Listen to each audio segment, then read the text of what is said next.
Il fallait bien que ça arrive un jour. Yamaha a repris les codes esthétiques de l'iconique XT500 et les a appliqués à une moto moderne, la XSR 700. Reste à savoir si la Yamaha XSR 700 X-Tribute mérite d'être considérée comme la nouvelle XT500.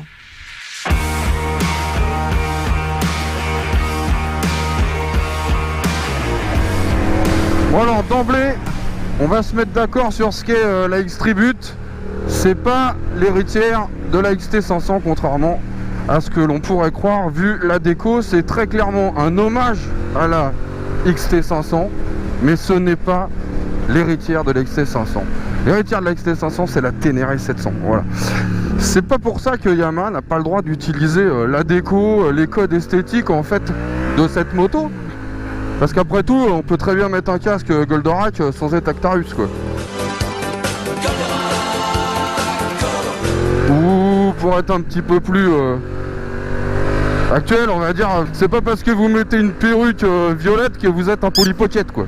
Hein donc voilà, bon ça c'est fait. Et en plus, moi je la trouve vraiment très belle cette bécane, donc il n'y a pas moyen, vous me critiquez pas ça. Elle est super mignonne, elle est jolie. Il y a un confort très appréciable sur cette moto. Donc voilà, c'est une bonne bécane. Voilà, avec un gros pouf là. Ça faisait longtemps que j'avais pas vu une selle de ce genre. C'est très moelleux, c'est très confortable. On est vraiment sur la bécane pour faire de la balade. Et là vous voyez que la balade elle est un petit peu active quand même.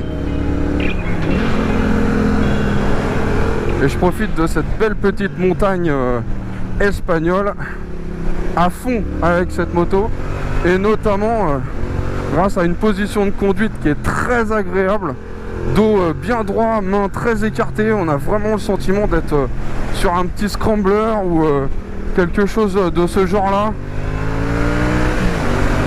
et finalement ça ressemble assez à la position qu'on pouvait avoir sur la XT500 en revanche, hein.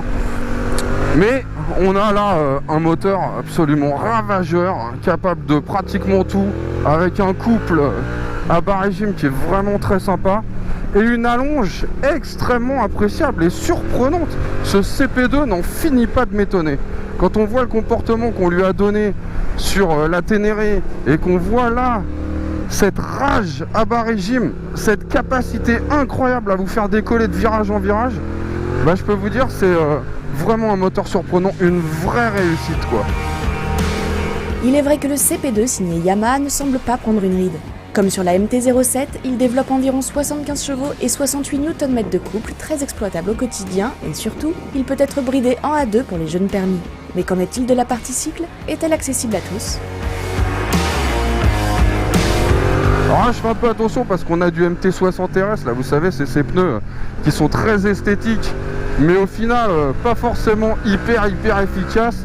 Disons que ça se veut capable d'aller un peu dans la pampa et sur la route, et en fait ça glisse un peu partout quoi.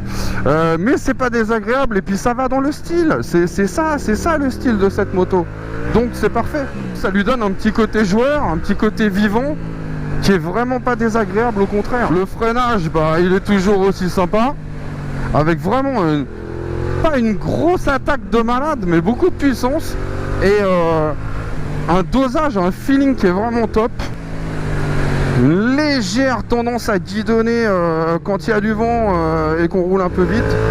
Il y a du confort, il y a de la tenue. Elle se désunit pas tant que ça dans les virages. La fourche, contrairement à ce qu'a été une MT-07 en ses débuts, elle est capable d'encaisser vraiment bien des gros freinages, donc ça c'est très agréable.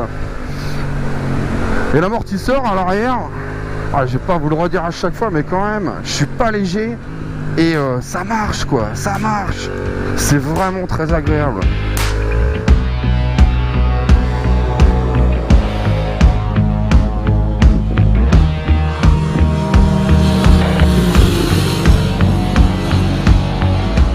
Alors excuse-moi Eric, mais je vais relativiser un peu. Si tu ne roules pas le couteau entre les dents, les pneus sont très bien. Idem pour ton petit guidonnage là, si tu crois qu'on n'a pas vu que tu cherchais à faire des petits wheelings, tu te trompes.